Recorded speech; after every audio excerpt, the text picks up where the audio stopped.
I'm curious, since you talked about your nightmares, ever had a nightmare with some other kind of supernatural being? This is referring, of course, to my zombie nightmare. I think it was a logical nightmare or something that I talked about. Like I said in that video, I typically don't remember my dreams, but there is one nightmare that I had as a pretty young kid that has always stuck out at me as the scariest fucking shit ever. And I would love to like see somebody take this and make a movie out of it. You know what I mean? I wouldn't even call bullshit or expect any compensation. It's just that, to me, it's that scary. When I was a kid, I used to not be able to fall asleep without the radio on.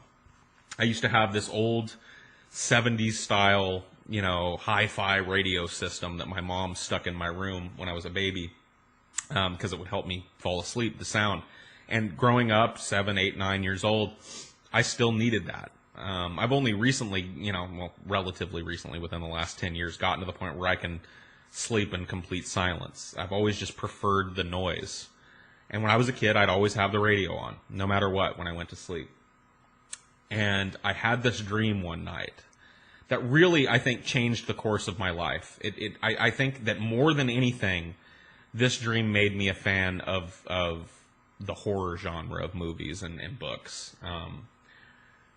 I had this dream that was kind of an out-of-body experience, that I was floating above myself as I slept in my room, that I was outside of my own body, hovering over my body as I slept in my room. And I was getting this top-down view of me laying underneath the covers, sleeping. And I could see all of my room. I was up high enough, and apparently it was, like a video game where there's no ceiling. I was up high enough where I could see everything in my room. I could see the radio, I could see my little desk, my bed, and I could see my closet.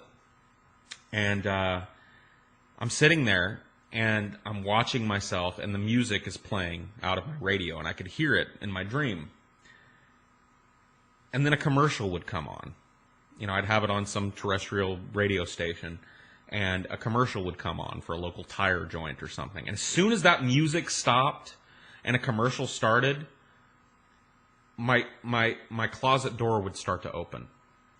And at first it was really slow. Would just open a little bit.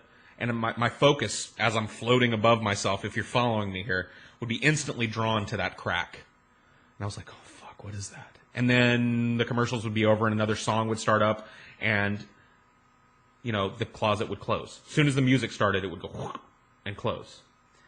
This went on, and every time the music would stop and a commercial would come on, the closet would open a little wider, and a little wider, and then a little wider, and it would always close as soon as the music started again. And as time went on, the closet door would swing all the way open, and I started to see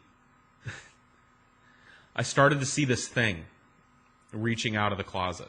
Just a hand, but like a really malformed, slimy, knobby, long fingernailed hand come out and kind of grab around the closet. And then the music would come on, and it would pull its hand back in, and door would close.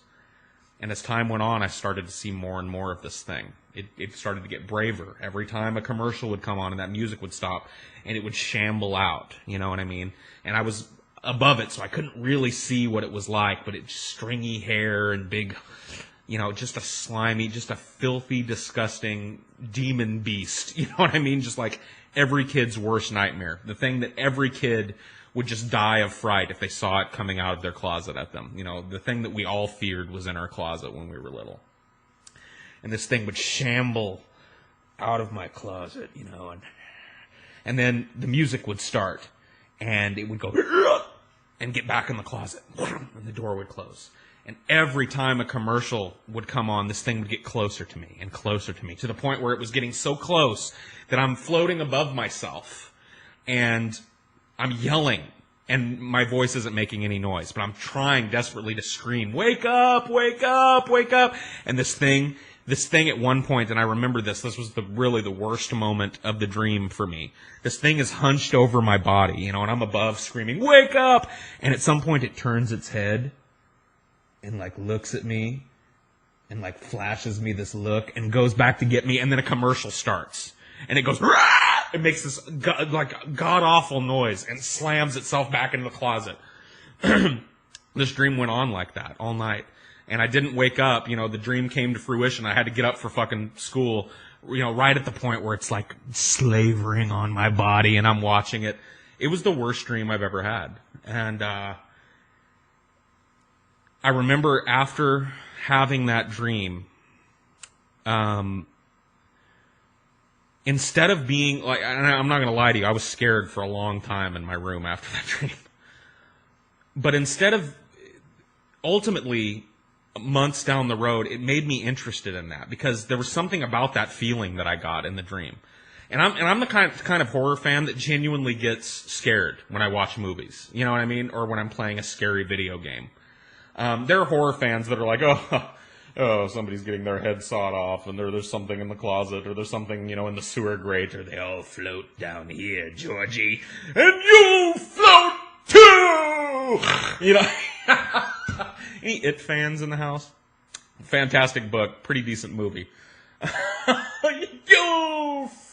Anyway, I'm the complete opposite. I'm not this aloof, like, oh, I love slasher flicks, man. I love this, you know. I love it when their guts pour out. I'm the guy that's like on the couch, like, you know, closing his eyes, but I get really into it, you know. And when I play a scary video game, I scream, you know what I mean? Like I can't play them late at night because, like, I'll wake the whole house because I can't control myself. But I think that dream, more than anything, really set me on the path of being a person that really loves to be scared. I love being scared by dreams. I love being scared by movies. I love being scared by books. I love being scared by video games. And so that's the only other real, you know, monster dream I've ever had that really sticks in my mind.